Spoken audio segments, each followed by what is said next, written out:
So the Chicago Bulls are going to be applying for the disabled player exception for Lonzo Ball's contract.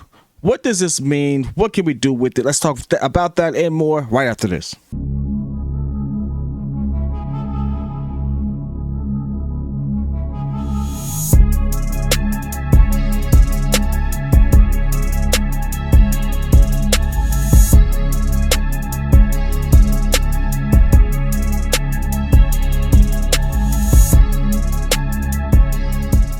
Listen, if you're new to the channel, it's your boy P Kid with the Windy City Breeze. Please like, share, subscribe. You know what to do. You know what you came for. Let's just talk about it, man. Listen, obviously, we had some talks about this. AK had mentioned about whether or not they'd be doing something with Lonzo's contract or whether or not they've already filed for this, and we had some speculations about it. We'll come to find out, according to Shams, not only has Chicago in talks with, they've already applied for it. Now, what does this mean? If granted, this ultimately means that we will have about half of Lonzo's salary available for us to go out and sign a player. Now, this does come with some stipulations, though. This is not like we could just sit there and go out and just sign people up to, you know, long-term deals or anything like that. We can acquire, meaning we can absorb, acquire, pick up. We can sign, obviously, any free agent, and we could trade for a player. Now, this player has to be in the last year of their deal.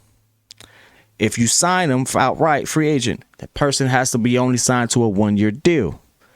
If you absorb or you acquire someone, again, same situation apply. 1 year only. Now, why is that? Well, again, the exception only covers this particular season. Now, what is that? Does that mean you can apply for it again next season? I don't know exactly what that means.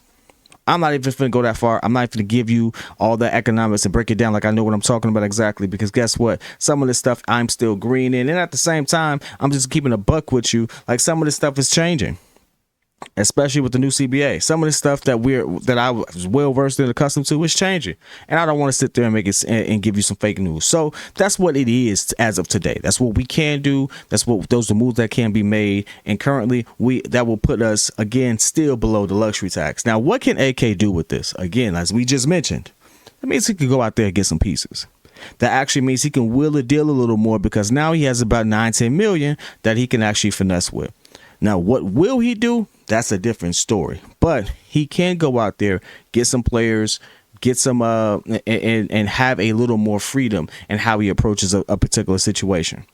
This is good news, and it comes at an appropriate time, because if we are approved for this, this actually means that maybe some of those talks that we heard about acquiring some of these bigger name players are not as far-fetched as we thought. Now, Paris, you might say, well, kid, how does this 110 million move help us do that? Well, to my knowledge, that doesn't mean that we can't trade that player. If we acquire, it doesn't mean that we can't make any particular moves with that player. And again, because we're potentially in these trade talks, it means that the person that we pick up and the person that we potentially trade for, that means we got at least one season to see how it works before we commit anything long term to it. There's a lot of money coming off the books next season. DeMar's contract ends next season. DeMar's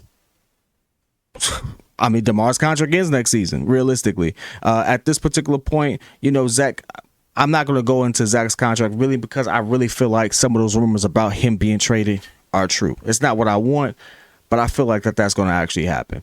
And when you look at something like potentially trading for a Dame type player, I mean, let's just be real. Everything pretty much says, as I mentioned previously on my personal channel and on this channel, a Zach LaVine type situation. But if you did that for a Dame, you have to send some other pieces probably, and it kind of gets funky. Who else do you pair with them? Won't we just be in the same purgatory, same thing? But now with this extra money, you could potentially go out there, wheel a deal, and get some other people in to actually make that a little more attractive as you rebuild it. But I want to hear your thoughts, man. What do you think AK can do with this? Who do you think he can go after? Again, following the stipulations. Only got 1 year. You can only do it for 1 year. Now, what you could do after that, again, after that season, we'll worry about that after the season. But in this particular season, 2023-2024, what can you do with it? How can you finesse it? How would you finesse it? Put that all in the comments, man. I want to hear your thoughts. At this point, let's just go out. Let's go out with a bang. Let's see what we can do with it. Man, if it's love for this, hey, put it in the comments. I'll be in there with you. Till next time. Peace.